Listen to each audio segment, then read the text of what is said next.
Dit comme ça, vous comprenez pourquoi on l'a pas pris. Mais juste après, oui. On a préféré l'anglaise dans un corps de cétacés. Ben voilà, c'est beaucoup plus logique. Totalement. Voilà. Effectivement, en juin 2008, donc, vous avez publié la novella La vieille anglaise et le continent, qui a remporté 4 prix. Ben oui. J'étais nominée de partout. Lika, vous pouvez nous dire ce qu'a représenté Grivedan pour vous à cette période? Au début, donc. Ça marche, oui. En fait, j'ai envoyé c'était pas du tout, c'était pas une nouvelle, c'était un roman. La première chose que j'ai envoyée à Grivedan. Et en fait, c'est parce qu'on avait discuté un petit peu avec Ménoli. Je savais que Grive d'encre allait être créé avant qu'il soit créé.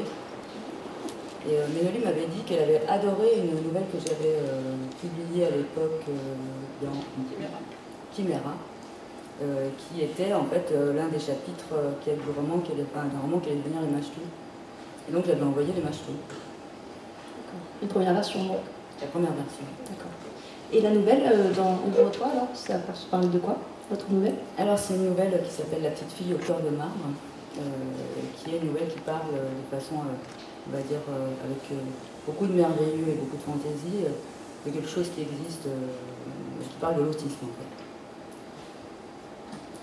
Dans la première anthologie, il y avait des auteurs comme Nicolas Clusot, Nathalie Do, Loïc Henry, Timothée Rey, Jérôme Noirez et d'autres. On ne peut pas dire que vous vous soyez beaucoup trompé pour votre première parution. C'est vrai qu'on a eu beaucoup de textes envoyés, je crois que c'était 111. 111. Pour un retour, il me semble.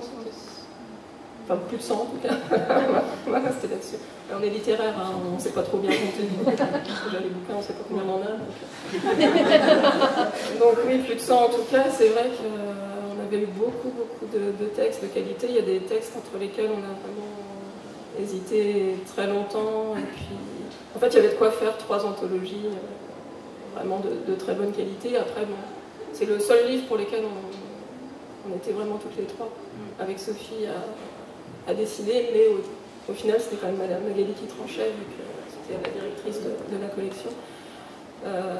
Les auteurs, ouais, ces auteurs-là, il y en avait qu'on connaissait déjà, de toute façon, un petit peu. Et puis c'est vrai que c'était, comme Magali disait, en 2006, aux Imaginaires, on était là, on distribuait nos petites cartes, à aller voir les auteurs sur les stands, une anthologie sur le thème Ouvre-toi.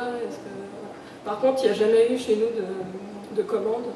C'est-à-dire que même les auteurs connus, confirmés, tout ça, ils envoyaient des textes qui pouvaient être refusés, d'ailleurs c'est arrivé régulièrement. On n'a jamais commandé un texte en disant on prend. Présumé coupable.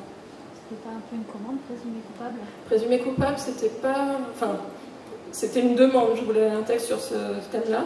Par contre, Isabelle savait, je pouvais le refuser. Voilà. Tout déjà, si elle ne s'était pas sentie de l'écrire, j'aurais demandé à quelqu'un d'autre. Et si elle l'écrivait et que ça me convenait pas vraiment à ce que je cherchais, soit il fallait qu'elle en réécrive un autre, soit je me tournais vers quelqu'un d'autre. Donc c'était pas une... Et puis si je n'avais pas trouvé, ça répétait. Mais effectivement, c'était l'exception. Presque l'exception qui a confirmé la règle.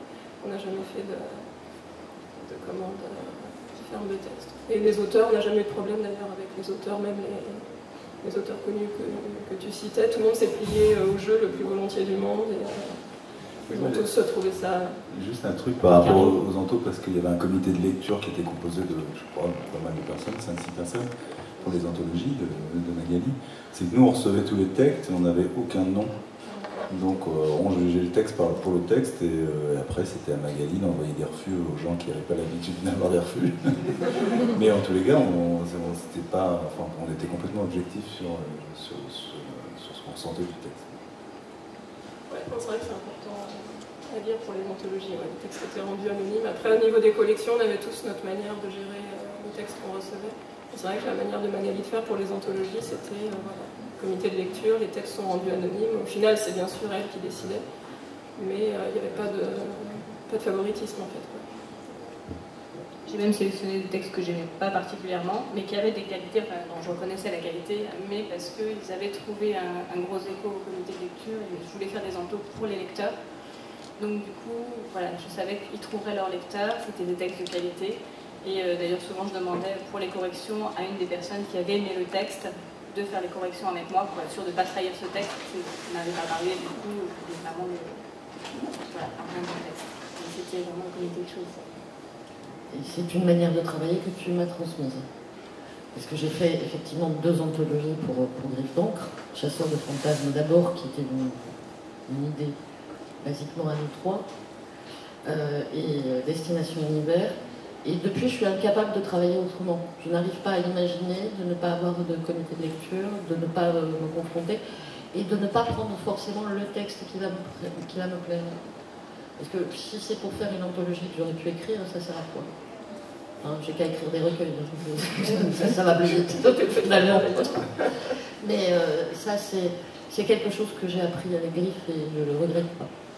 Une vraie leçon. Chana, puisqu'on est avec vous, est-ce que vous pouvez nous reparler de la vieille anglaise et du continent, de ce que ce livre a représenté pour vous?